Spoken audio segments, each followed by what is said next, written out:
Now, in the last lesson, we discussed how we can visualize our data in histogram and notice trends and correlations in our data. But in today's tutorial, we're going to talk about how exactly we can create a test set.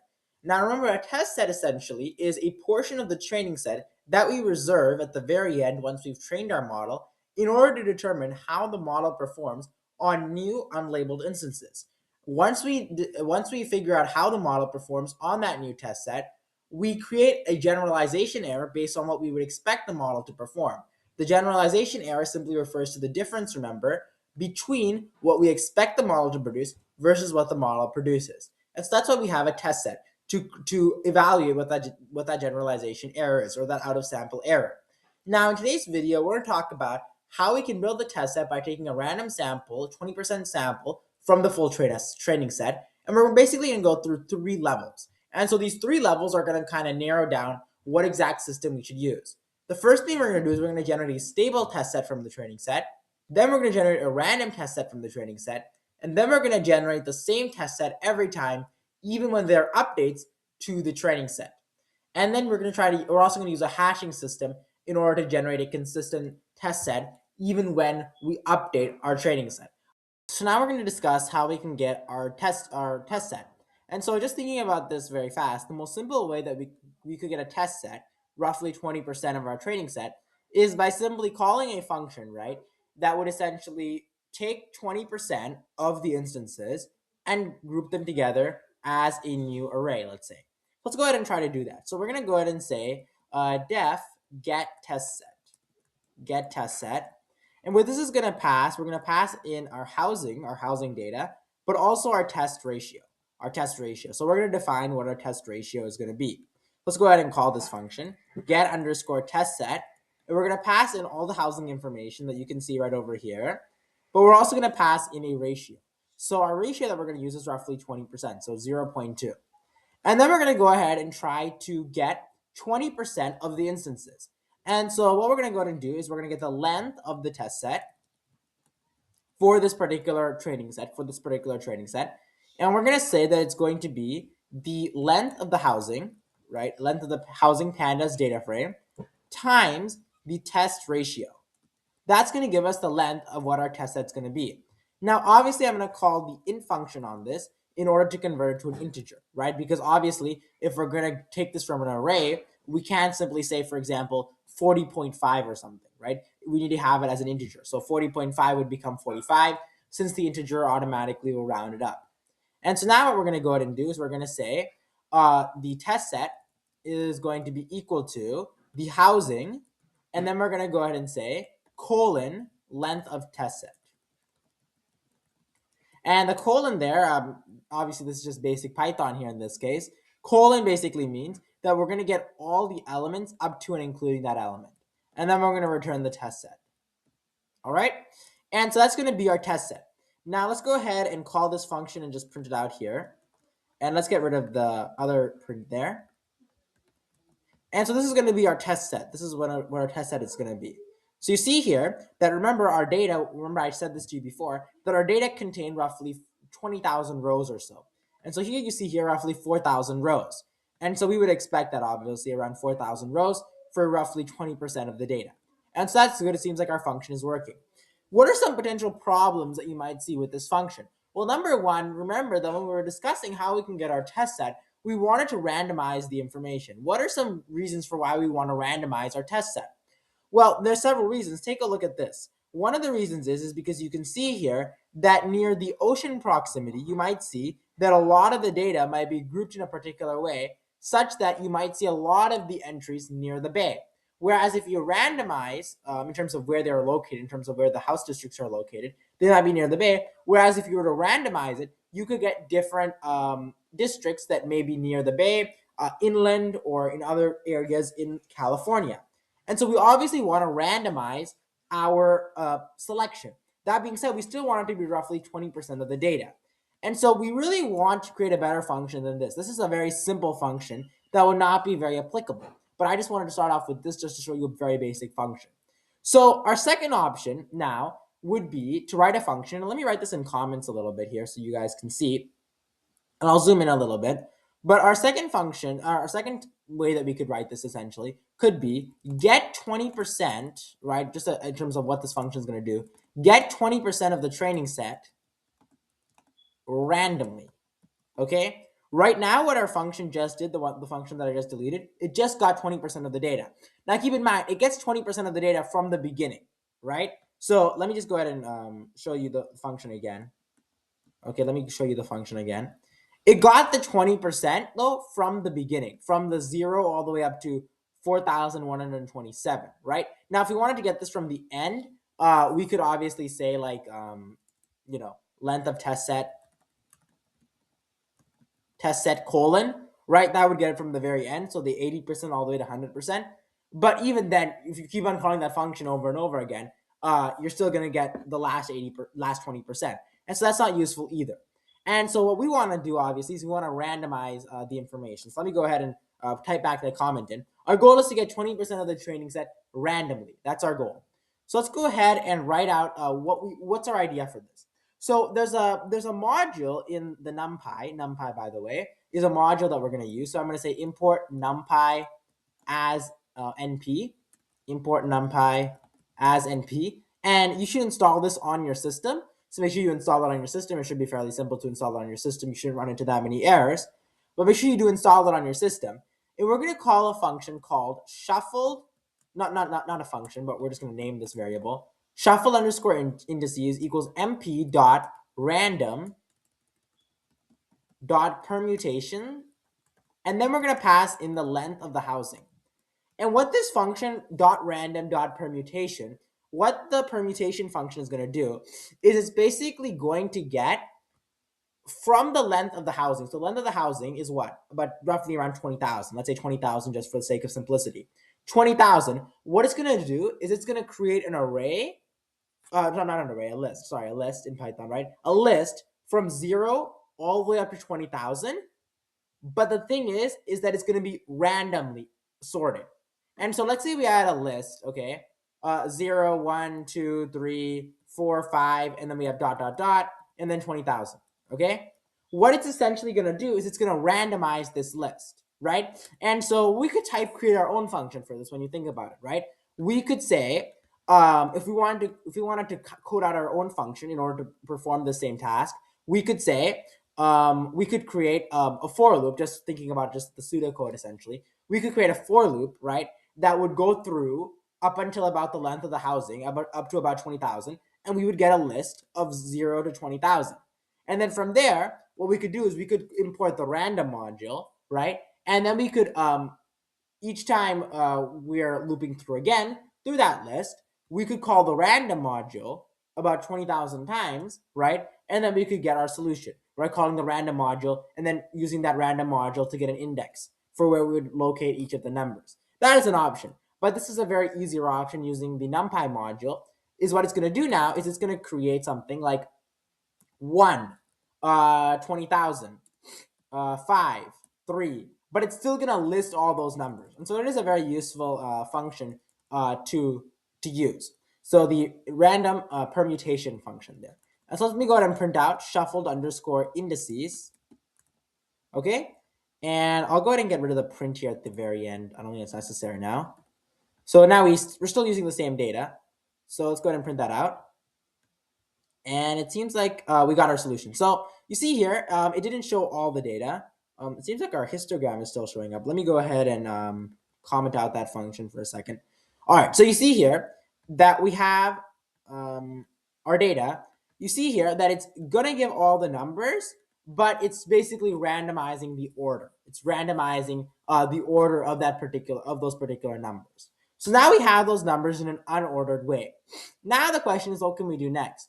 Well, what we're going to do next is we're going to get a test set size, and then we're going to use these numbers here in order to select our indices using an iloc function in the from our housing data frame.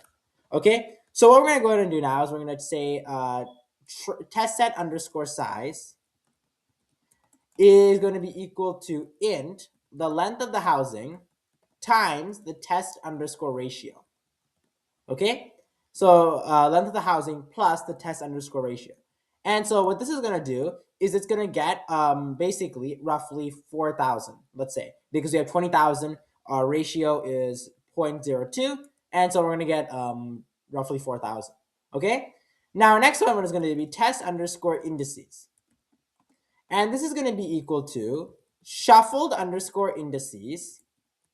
And then we're going to pass in colon test underscore set underscore size. Okay, so why is this important? Because remember what shuffled underscore indices is. Shuffled underscore indices, let me write this in the comments a little bit. So shuffled underscore indices is essentially equal to this. Okay, let me copy that. So what this is, remember, is it's an ordering of numbers, not really an ordering, I guess you could say, but all the numbers from 0 all the way up to 20,000, except they've been randomized, right? And we randomize those numbers, calling the permutation function there. What we're saying now is we're taking the test set size and we're saying that it's 4,000 because in this case our test ratio is 0.2, so it's 4,000, and we're saying take the first 4,000 entries from the shuffled indices. That's why we say colon and then test size. Take the first 4,000, and so the first 4,000 might be somewhere around, let me just put a comma here, let's say 5,000 or something like that. Remember, the ordering doesn't matter. So 5,000 could just be some random number. As far as I'm concerned, 9,000 could be the first 4,000 results, right? And so we could really write anything there. Okay, so let's just say 5,000. Let's say that is going to be our test indices. And this right here would be the 20th percentile. This would be the 20th percentile of our data set that we have right over here. And so now we have our indices for what our test indices are. So now we know all the indices for our test set. And then we can also get our training indices. And what do you suspect this one would be? Well, indices, right? That's a spelling, right? Shuffled underscore indices. And then we'd say test underscore set underscore size colon. This is going to be all the indices from the 20th percentile all the way to the 100th percentile within this array. And so this is the 20th percentile, let's say. So we're going from the 20th percentile all the way up, okay? All the way up to the very end. So the 80% of our shuffled indices. All right, so now what do we have? We have all of our indices as an array, okay? So we have all of our indices as an array. So now what we could do is we could simply use a for loop, right? We could use a for loop and we could loop through every one of the indices and we could get what the index would be, in our housing pandas data frame object, and we could append that to a test list, and also to a training list. We could do that, but there's an easier way to do that in pandas, not in pandas, but using our pandas data frame object, and that's by using the iloc functions. Let me go ahead and return this here, and I'm going to say housing.iloc, and I'm going to say training underscore indices, and then I'm going to say also comma housing.iloc test underscore indices. And what this function essentially does is it goes through all of the training indices and it gets the corresponding rows for those particular indices. And so it does the for loop for you essentially, right? It does the for loop, all the for loops, and appends it to the list. It does that all for you. And so what we would now expect as our result is we would expect two results for this one. The first one is going to be our training set, and the second one is going to be our test set. And we're going to set that equal to get underscore test underscore set. All right. And so that's what we have there. And so this should be equal to both of them. And now let's go ahead and print out our test set. Okay. And let's go ahead and print this out. And let's get rid of the shuffle underscore indices. Yeah, let's get rid of that. Okay, let's go ahead and run this. Okay. So you see here that for your test set, you got roughly 4,000 entries. 4,128 rows. All right, so you got that there. And that was our entries. But notice here how each of our indices are not ordered in any particular way. And remember, that's because we randomized it by using this random dot permutation function here. All right, and so that's how we can get our data set. Now, this is a good solution, but we can get a better solution. And this solution is going to be a bit of a good solution. And the reason for that is because right now the way our data is working is if we try to update our information, it really isn't going to work, right? And eventually what's going to happen is we're going to go through this. If we keep on calling this function over and over again, eventually what's going to happen is, since we're calling it randomly, the machine learning model is eventually going to get our entire test set, our entire training set. If we call this function over and over again, right, eventually the 20%, if you call it about 10 times, eventually our machine learning model will be fed the entire training set. And we don't want that, right? We want it to have the same information every single time. And so what we want to do is we want our data set to work even if we update, right? Update our module, update our training set, but also at the same time, it shouldn't just simply be able to run again and again. And eventually the machine learning model, once you run 20% again and again and again, eventually our model might just, get, just end up selecting, the machine learning model might just end up working on the entire training set. We want our model to work on just a particular test set. And so the question is how are we going to get that done? Well, there's a way to do this. And one of the ways is actually by setting a random variable. And so if you look at the NumPy module, you can actually set a random generator number. And what you can do with that random generator number is it's always going to generate the same random numbers. It's always going to generate the same random numbers.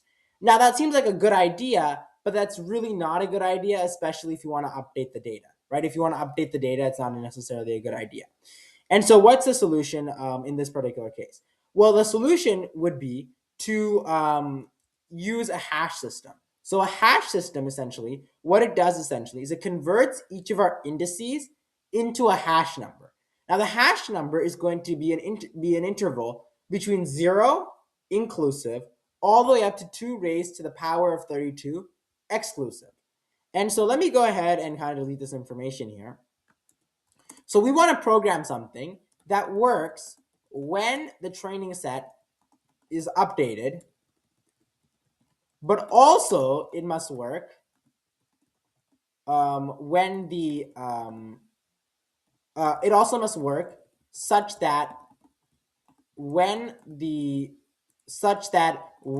function is called many times, the ML model doesn't receive the entire training set, right, as its test set. Okay, so we want to consider those two factors in mind. All right, so that's important. So what are we going to do? Well, we're going to use this hash system idea, and basically what it does is it converts an integer. So let's say we have an integer. Let's say our ID equals 1. It's going to create it into a hash number of, let's say, like that, something like that. It's going to create it into some hash number. And then we have an ID of 5, and it's going to create it to a hash of like something like that. Okay. Now, this hash number, one thing that's important is there's two characteristics of this hash number that I want you to know. One thing that's important is this hash number will always be between an interval of 0 and 2 raised to the 32nd, right? Another thing about this hash number is every time you run this function, there's a function actually that creates the hash number. Every time you run this function, you will get the same hash number. Okay? Every time you run this function, you will get the same hash number. Now, I don't believe you can go backwards. So you can't go from the hash number back to the ID. But every time you run this function on a particular ID, you will get the same hash number. So that is very important. Okay? So every time you run it on 1, you will always get this number. Okay? So that's important. Now, why am I saying that this is very important? Well, the reason for this is because now we can say that every, let's say, hash number from 0 to 100 will be in the test set. Every hash number from 100 to what? What's the upper bound? 2 raised to the 32nd will be in the training set. Okay? So that's important there as well. So that's how it's going to work. That's actually not how it's going to work, but this is the idea, right? Now, why will this work? And again, I'm just generating this as I go on. Why will this work when we update the training set? Why is this going to work? Why is this going to work? Well, the reason is because every number, every ID will have a particular hash number, right? Every ID will have a particular hash number. So because of this, what's that going to do? The model will work for any new IDs, right? Because every ID has a hash number, and so if we add new IDs or new rows, right, into our training set, the model will simply select from those IDs. All right, and so that's very important as well. So now, with that being said, let's try to kind of program this idea out. Let's first of all do, we're going to import a module, and this module essentially we're going to import in order to get our hash number. And so we're going to import zlib, from zlib, import crc32. Okay, from zlib, import crc32. This function crc32, this is going to be a function that will create a hash number. Okay, it's going to create a hash number from a particular ID. Now, for our data set, let's just go ahead and take a look at it. Our data set here. We don't have an ID column. We do have some auto incremented numbers over here, but we don't have an ID column in particular. We need to create an ID column. And now, obviously, you can create an ID column. How can you do it? Well, you can loop through again every single entry in your housing pandas data frame object, and you can add an ID to each of them, each of the entries there in your data frame object. That being said, there is a function again in Python, like there is for many things, that does this for you automatically. And so what we're going to go ahead and do is that now we have our housing data frame object that we have right over here, and it's printing out right over here. We want to add an ID column to this. And so I'm going to say a housing with underscore ID. And by the way, the reason why I'm using this underscore with and all of that is because in Python, typically speaking, you write using snake case notation. In other languages, you write a lot of languages you write in camel case, but in Python they write using snake case. But regardless, house with ID, we're gonna say housing dot, and this is how we're gonna add the column reset underscore index. And so what this reset underscore index is gonna do is it's gonna add an index column. Add an index column to your housing data frame object. Okay. So let's go ahead and run that. Let's make sure there's no print anywhere. Let's get rid of that. Print housing with ID. And this is going to add in an ID. So it looks like there's an error here. Housing equals fetch expected an indent line after function definition on line 11. Okay. So it looks like there's an error here. Oh, okay, I see. So we didn't write anything here. Let me just say print getting test set. Okay. The reason why it's throwing an error is because we didn't write anything in our function. And so because of that, it threw an error. So we should always write something in our function. So go ahead and run that again. Back to it later. Okay. But anyways, we have our housing with ID. Again, we added an index column. So you see we added an index column to this. Now we already had a number in here. That's just an auto increment ID that comes in a CSV file that our Jupyter Notebook allows. But in terms of an actual column, we have an index column now. So we have an index column that we actually have here. And it corresponds, obviously, with our automatically created one. But we have an index column now. So now we can actually refer to these indexes and convert them into hashes. Okay? So, okay, I see why the error is coming. I don't have a return here for this function. I don't have a return. So I understand why that error is coming. Let's go ahead and get rid of this function call because now we're going to use a different function call. So let's go ahead and say, we're going to say, what are we going to pass to this function? Well, we have to pass several things. The first thing that we're going to pass is we have to pass let's yeah we'll first we'll create another function. We'll create a helper function. We'll create a helper function, and we'll say test underscore set underscore check. And so what this function is going to do is it's going to take the ID essentially, or the identifier, and it's going to take in a test ratio. What this is going to do is this function is going to do for every ID, return whether that row should exist in the test set or in the training set. Check whether every ID or every ID corresponds to a row, right? But our goal is to check whether or not every ID exists in the test set or in the training set. That's our goal. So that's our primary objective here. So let's go ahead and do this. So we're going to go ahead and call this function, and we're going to pass it an ID, and we're going to pass in the test ratio. Now, what's the rule that we should have here for this? Well, remember, we want 20% of the data. We want 20% of our training set in our test set. So what's a good way to do that? Well, what we can say is essentially test ratio times 2 raised to the 32. And the reason for that is because let's say the test ratio is 0.2. If we say 0.2 times 2 raised to the 32nd, that's going to be 20% of our hash numbers, right? 20% of our hash numbers. And so that's going to be 20% of our data set, we would assume, right? And so that's what we're going to go ahead and do. We're going to simply say 0.2 times 2 times the 32nd. But we do need to convert that identifier to a hash number. And so remember, I said in order to convert the identifier to the hash number, we're going to use the crc32 function that we're importing from the zlib library. And whenever we say, by the way, from zlib import this, normally in Python, what we're meaning is we're basically saying here's a class and import a function from that class. So we have a class zlib, and we're importing a function from that particular class. Okay, so there you go. All right, so let's go ahead and keep in mind, does this function, does it work for a row or does it work for all the rows in our table? Well, it works for only one row at a time. And so in our get test set function, we need to pass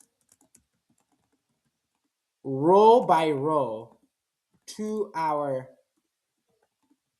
test underscore set underscore check function. All right, so we get to pass it row by row. All right, so let's go ahead and call this or return this function here. So first of all, what we want to do is we want to get an ID, a hash number.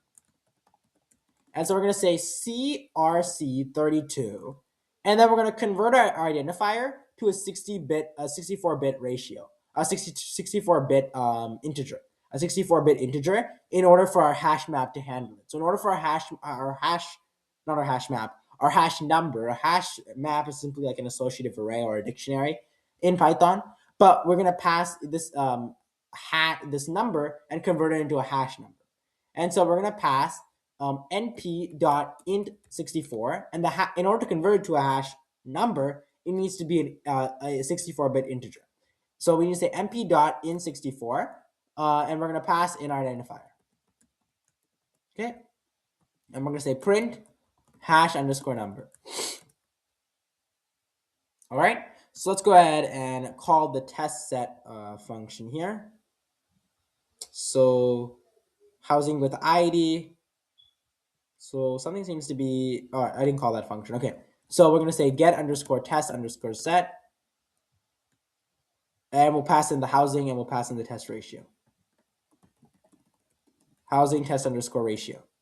And for this test ratio, I'm going to say 0.2 again. And we're passing in the housing as well. Let me go and get rid of this comment here just so it doesn't confuse you. All right, so we have that there, and we're going to pass in housing with ID, remember, because we want our indices as well in order to convert those indices over to hash numbers. And then we're going to call this helper function here. And for this helper function, we're going to say test underscore set underscore check. And we're going to only pass in row by row. And so we're actually going to create like a for loop. We're not actually going to create a for loop. There's a function that's going to loop through each of the data one by one. That's a part of a library that we have. So don't worry about that for now. But I just want to pass one element. So I'm just going to say housing zero, and then I'm going to say index, right? Index is the column name, right? Index. So index in that case. Index as such, and I'll pass that in to this function, and I should get a hash number there when I call the test underscore set underscore check function. And I'll get rid of that print statement as well. Let's go ahead and run that. Okay, looks like we have an error here. So we have here self.engine.get underscore lock past key. Okay, so it looks like I fixed the problem. The reason was because I called the function, I didn't pass in two parameters. So let me just go ahead and tell you what the error was. The error was essentially that I was trying to pass it in without calling this without putting the second parameter in for the function that I was calling right over here. Also, I didn't order this correctly. I said 0 before I said index. Obviously, I want to get the column name first, index, and then call the 0th position within index, which would correspond to an index of 0. Okay, so you should first call the column name and then call the row. Obviously, I should have done that. And so obviously, also the test ratio needs to be passed in as well to your test underscore set underscore check function. So let me go ahead and get rid of this housing with ID. And let me go ahead and rerun this here just to show you what the hash number is. So you see here that we got a hash number. Our hash number in this case is a 64-bit integer. That's what we call the NP dot in64. The reason for that is because in order to convert it to a hash number, this function, CRC32, needs a 64-bit integer. And so we had to convert it into that. I believe it's already in that format, but regardless, in case it was a string or something like that, we just wanted to make sure. And so we call that function. Just wanted to explain that to you. All right, so now we have our hash number. And obviously our hash number, remember, is in between a range of 0 inclusive to 2 raised to the power of 32 exclusive. Okay, so this number that you have right over here is within that range. And whenever you generate a hash number, remember the hash number, we wrote it down right over here. Every time you run this function on a particular ID, you will get the same hash number. And that's very important because when we're updating our data, it is very important that we have the same hash number every time we produce output for existing rows within our training set. All right. And so because of that, we can simply say get 0.2 times 2 raised to the 32, which in using Python, you remember if you want to exponentiate a number, you use the double multiplication sign, a symbol, in order to exponentiate that particular term. Okay, so that's what you can do. And so that will be all of our hash numbers. So let me just write this down here. All commented out here. All hash numbers below this upper bound are in the test set. Everything else will be in training set. So you guys understand what I'm saying? All right. So hopefully that made sense to you. Okay. So everything, all hash numbers below this upper bound are in the test set. Everything else will be in the training set. And I'm just generating these notes as I go on, just to explain it to you line by line. I don't want to give you just a bunch of code and just not explain it to you. I'm explaining it to you line by line, so you just don't just copy whatever I'm doing. All right. So keep that in mind. Okay. So with that being said, let's go ahead now and go through, and we're gonna check it for every single ID. So sorry, I'm not gonna check it for every single ID. We're gonna do that in the next function. What we'll do is we'll basically determine whether or not it's gonna be within that number. So I'm gonna say return hash underscore number and OXFFFFFF 8Fs, right? Is that 8Fs? Yeah, that's the 7Fs. Okay, so what does this function do? Well, what this function essentially does is it ensures that the hash number created by this CRC32 function, it ensures that that hash number, is in between an interval of 0 to 2 raised to the 32. It's in between that interval. And it also is a bit mask as well. So it checks whether or not that hash number is in between that interval. And so it's OX and then 8Fs as well. So that's what this function does. And it basically replaces that. And it's saying, is it less than test underscore ratio times 2 raised to the 32nd? Okay, so we're checking here now. Is the hash number, which we are here storing in this bit mask functionality, in this bit mask that's basically replacing it, is the hash number below 0.2 times 2 raised to the 32nd? If it is, return true. If not, return false. That's what we're trying to do. Okay, so keep that in mind. Okay, so now that being said, it's going to return there, so we get rid of that print statement that's useless at that point. And so that's what it's going to be. Now let's go ahead and call that, and we'll call that, and we will call that. We need to call that a bunch of times, right? But for now, let's go ahead and call it just on one of the entries here. So we'll say training which set. We'll just call it that with that function. Is it going to be the training set or the test set? And we'll print that out. So if it returns true, that means that it's going to be in our test set, right? No, if it returns true, it's going to be in our test set. If it returns false, then it's going to be in our training set. And so obviously, let's say just to ask you a question about this, just to ask you a question to see whether or not you're understanding it. If we were to run this for every single row in our table, would we expect more trues or falses as a return for this function? So would we expect that there would be more trues or false? Well, obviously we would expect that there would be more falses, right?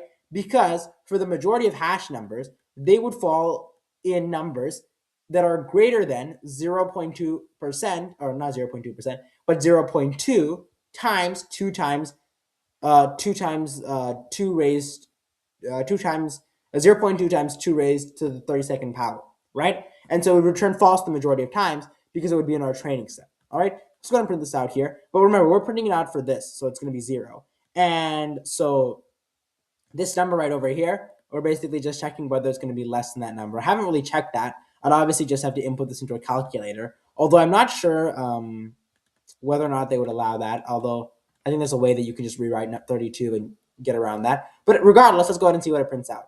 All right, so we have some errors here. All right, let's go ahead and check these errors. So we have test underscore. Okay, so there was a problem in one of the things that I was writing. I said OXFFF. It's actually 0 OXFFF. Okay, so I'm sorry about that. But remember what this does essentially. It takes each of our hash numbers and it makes sure that the hash numbers in between 0 to 2 raised to the 32nd power, and it's a bit mask essentially for that. All right, so let's go ahead and run this again. Okay, so it returns true there. So it's basically saying that this hash number should be in our test set. Essentially, is what it's saying. But keep that in mind. You have 0 and then OX and then 8 of the F's is less than that. So keep that in mind there. All right. So all right, so that's important. I just had to go back and look at some notes there for that. All right, so keep that in mind. So now we did this for one of our informations. We could do it for all of our informations by running it through a for loop, but there is an easy way to do this in Python. And so the way we're going to do this is we're going to say in underscore test underscore set. Okay, let's get rid of that for a second. And we're going to say that it's going to be equal to IDs, okay, IDs dot apply. And the IDs here is going to basically be all the ID. And so we're going to say housing with ID, and we're going to say index. All right, IDs.apply, and then we're going to say lambda ID underscore. Lambda ID underscore. Now lambda is just basically going to be a function. It's just an arbitrary function that's going to perform the following operation after the colon. Okay, so it's a function. It's a function that we're just doing, and we're going to define it as such. And it's going to say test underscore set underscore check. And then we're going to say ID underscore and then test underscore ratio, like that. What this function is going to do essentially is notice that you have the IDs. IDs is coming from the housing with ID. So I should relabel that actually, by the way. Housing with ID. So I should add that in there. Okay, housing with ID. And what it's doing essentially is it's getting all the IDs in the index column and pushing it into a list. Okay, pushing it into a list. So that's important there. So now once it pushes it into a list, what it's going to do is it's going to say IDs.apply. So it's calling this apply function on the IDs list. And what it's saying is for every single ID, lambda ID underscore ID is referring to a single ID, right? For every single ID, call this lambda function. That's really this test underscore set underscore check function. Lambda is just an arbitrary function. And it's going to say test underscore set underscore check, pass in the ID. What do we want? Well, we want the identifier or the ID that we have right over here to this function, and also pass the test ratio also to this function. Okay, so you're going to pass in those two parameters, and you're going to loop through that for every single one of the ID inside of the IDs list. So we're performing this apply function on the list. Okay, and so what it's going to do is it's going to return now what you would expect was going to return a list of true and false. So true and false in a sequential array. What we can do from there is that we can map these true and false statements, true and false booleans, back to our training set, which in this case would be housing with ID, and whether or not it's true or false, we can group it into a test set or our training set. Okay, so let's go ahead now and we can print out in underscore test underscore set. Okay, and let's go ahead and run that. So you see there that we get this entire list. Now you see that for the majority of entries here, we got true, and the reason for that is because it seemed to be inside of our training set. Let's go ahead and run that a second time. And again, you would expect similar results. Let me say in underscore test underscore set 500. Okay. So they got true. Okay, so I found what my error was. My error was that again, my bit mask was actually too short. I only used 7Fs, which meant that it corresponded to a 20-bit integer, whereas I actually was supposed to use 8 bits, which would correspond to a 64-bit integer. And so because of that, it was always returning true instead of returning false. And so the way I was kind of thinking about that was I actually rewrote it using just this, and I was able to get a combination of false and true, and so I was able, and then I was able to do some research, and we got that the reason why it wasn't working was because we were trying the data for a 28-bit integer instead of a 64-bit integer. And so just for context here, again, this bit mask is going to be 0x and then 8f's after. Okay, so keep that in mind. We ran into some errors with that in this. And this is just a bit mask. And what it just basically ensures is that your CRC34 CRC34 function returns a hash number that is in between a range of 0 inclusive all the way to 2a to the 32nd power exclusive. All right. So that's what that function is doing. As you can see, it's returning a combination of false and true and false and true. As you know here, majority of them are coming out as false, and that is because the majority of entries are not going to be within our test set. 80% of our entries we would expect would not be in our test set. So now we have an in-test function, in-test our list.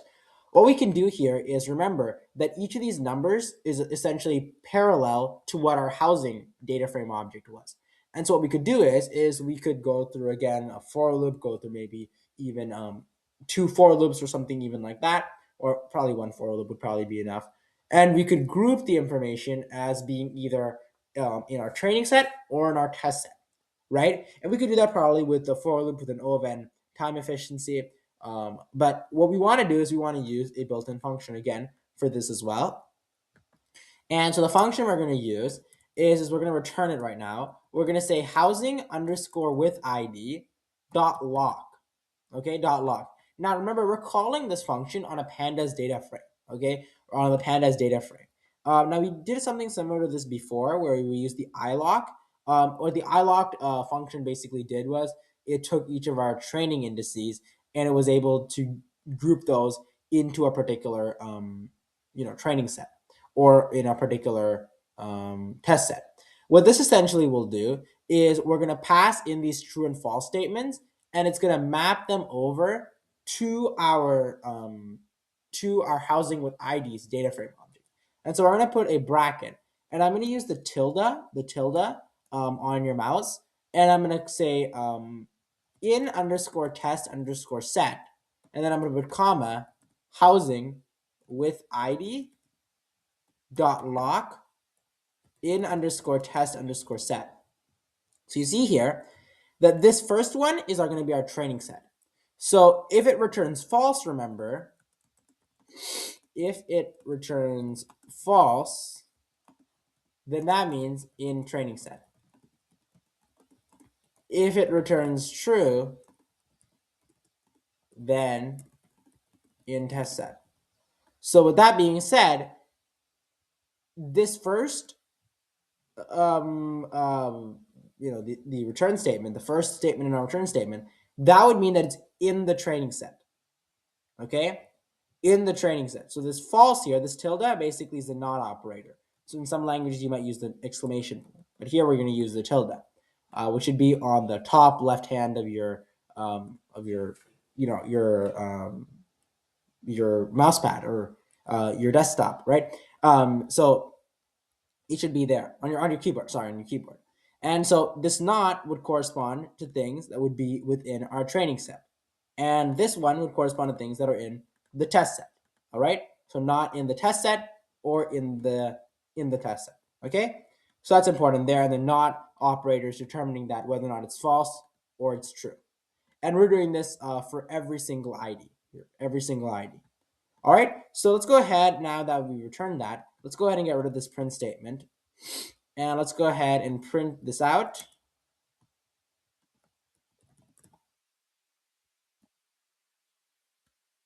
Okay, and so you see here that when we print out everything, which we don't want to actually do, we want to set this equal to our training set and our test set. So let's go ahead and do that first.